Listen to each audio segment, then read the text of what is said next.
Hi, Dr. Bien here. Nandito po tayo sa isang branch natin in Quezon City. Mayroon tayong pasyente na ang chart niya pang third chart na. Nung una ko siya makita, sabi ko, wow, socialite. Parang umattend ng mga TV network ball. Until now, pag dumarating siya, naka-miniskirt. Pero alam nyo, ang problema talaga ni Ma'am Gem, let us call her Gem, yung kanyang GFR. I'll tell you ha, nung Mayo last year, 2024, 37 na lamang. That's below 60.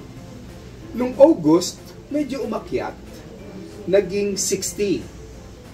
Pero nitong Marso, just this March, 2025, naging 44. So, we are managing her blood sugar level, which is causing yung up and down ng kanyang HbA1c, ganun na rin ang kanyang creatinine. Mind you ha, ang HbA1c niya umakyat ng 8.1. But now, we are very happy dahil mayroon tayong binibigay na pampasexy sa kanya. Siya po ay dating 160 pounds and today, it is April 1st week, it is now 150. She has lost 10 pounds. And the best news for me, yung kanyang creatinine, back to normal na. At ang GFR, remember I told you na nag-37 ito? It is now 75.2. Ayan. At yung HbA1c na 8.1, 6.5 na lang. Ay, Ma'am Gem. Hello. O, sige, kwentuhan mo nga sila ng iyong journey. Anong mga naging karamdaman mo noon? 3 times ako na angioplasty, within a year nangyari yon. Angioplasty ha? Sa puso yun? Yes, sa puso. Critical condition ako. So, nanghihina ako until nagkaroon ako ng chance na magpa-lab after siguro 1920 ako na angioplasty. Bumalik ako kay Doc ng 2024. Okay. Na-angioplasty ka, 2020. 2020. Naging, balik ka sa akin 2024. Yes, pero Okay. 2017 galing na ako sa inyo, pero nag-stop ulit ako. Yun. On and off.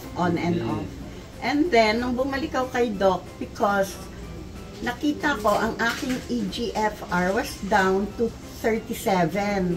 So medyo nagpanic ako kasi it was level 3B or stage 3B na yung aking CKD, chronic kidney disease. So bumalik ako kay Dr. Bien. Ano ka na? Candidate for potential dialysis? Yes. And ayoko magpa-dialysis. I had my 3-month treatment. 3 months tayo nag-treatment, no? When it went up to 60, which we considered normal already by kung 60, di ba, Doc? Improving. Pero medyo kulang pa. Kulang pa kasi nasa boundary pa lang, kumbaga sumampa pa lang ako. And then, naging kampante ako, sabi niya, once a month treatment ka na lang. That was September. Hindi ako umattend, hindi ako nagpakita sa kanya ng October, November, December of 2024, January, February, and March. At so, yun 6 yung nagkain-kain ka. And nag-enjoy na ako kumain. Kasi sabi ko, 60 na ang aking EGFR. So, nasa normal level na ako. I can eat anything na. So, bumalik ka ng Marso 2025. Bumalik ako ng March kasi nung nagpalab ako, nakita ko 44 ulit ang ang aking EGFR. So, eto ulit ako kay Doc. Nagbagong buhay. Yes, nagbagong buhay. And hopefully, dire-diretso. Tuloy-tuloy na. Yes. And now it is 75. Ang aking EGFR, 75 na. And ang saya namin pareho kanina ni Doc nang nagkita na kami.